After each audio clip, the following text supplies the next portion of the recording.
Human activity around modern Manchester reaches back thousands of years. Finds from the river valleys of the Irwell, Medlock and Irk show that small groups of Mesolithic hunter-gatherers moved through the area after the last ice age, drawn by fresh water, woodland and wildlife. Over time, Neolithic communities began clearing patches of forest for early farming, while Bronze Age burials and tools discovered across the wider region suggest growing populations and more settled life.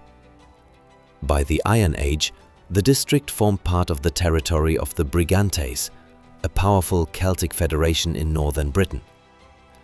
Settlement was still mostly scattered farmsteads rather than a true town, but the landscape and natural routeways through the Pennine Edge meant the area had long-term strategic value. Manchester enters clear recorded history with the Roman decision to establish a fort at Castlefield around AD 79. The fort, known as Mamucium or Mancunium, stood at an important crossing point and a junction of routes linking Roman centers such as Chester and York. A civilian settlement grew beside it, made up of traders, craftspeople, and families connected to the garrison. Buildings such as bathhouses, granaries, and workshops supported the military presence and helped anchor the local economy.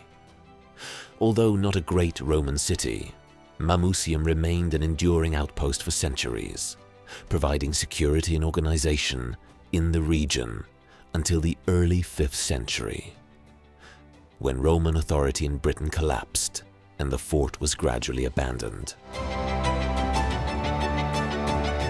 After Rome's withdrawal, Manchester declined into a smaller rural settlement, with power shifting among local Brittonic communities and incoming Anglo-Saxon groups.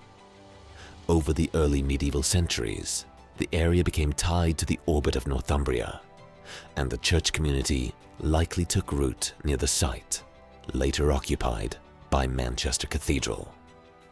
Viking movement from the 9th century onward brought new pressure and influence into the region, leaving traces in place, names, and local patterns of settlement.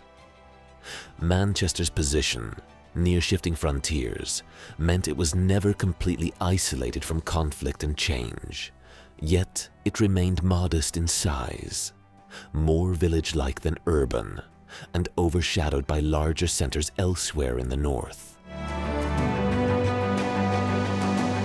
The Norman conquest reshaped the north harshly, and the devastation associated with the harrying of the north damaged many settlements, including Manchester's surrounding districts. In Domesday, 1086, Manchester appears as a relatively small manor, but over the following centuries it slowly rebuilt.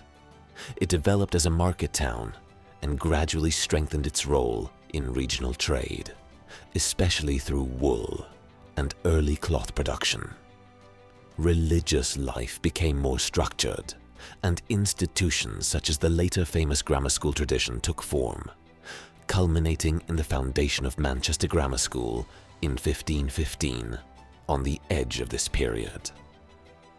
By the late medieval era, Manchester was still not large, but it had begun to show the commercial habits and craft skills that would later fuel rapid growth.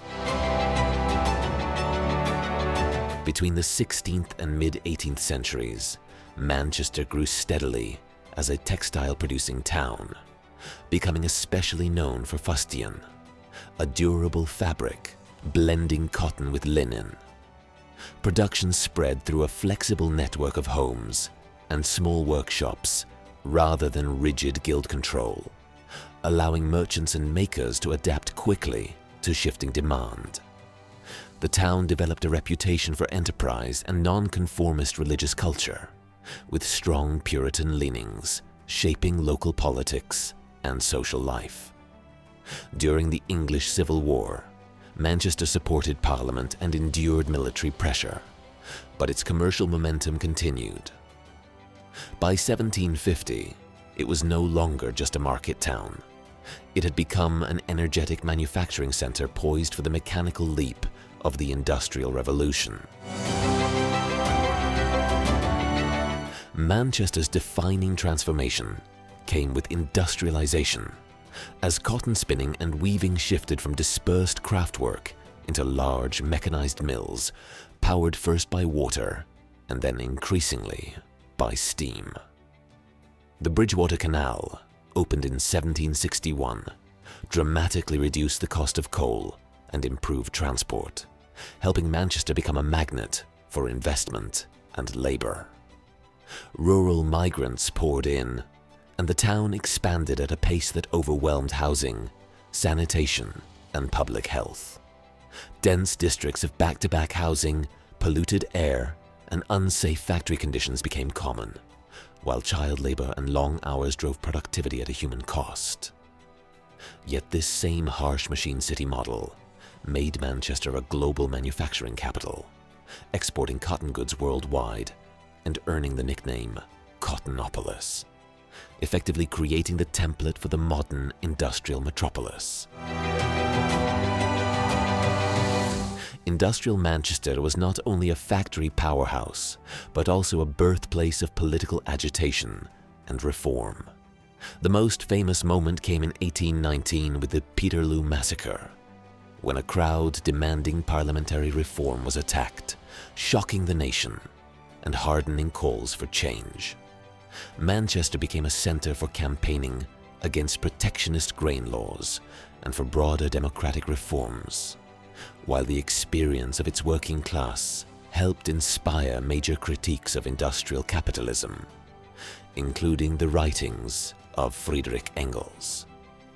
The city's wealth also funded grand Victorian civic architecture and institutions, from libraries and museums to the iconic neo-Gothic town hall.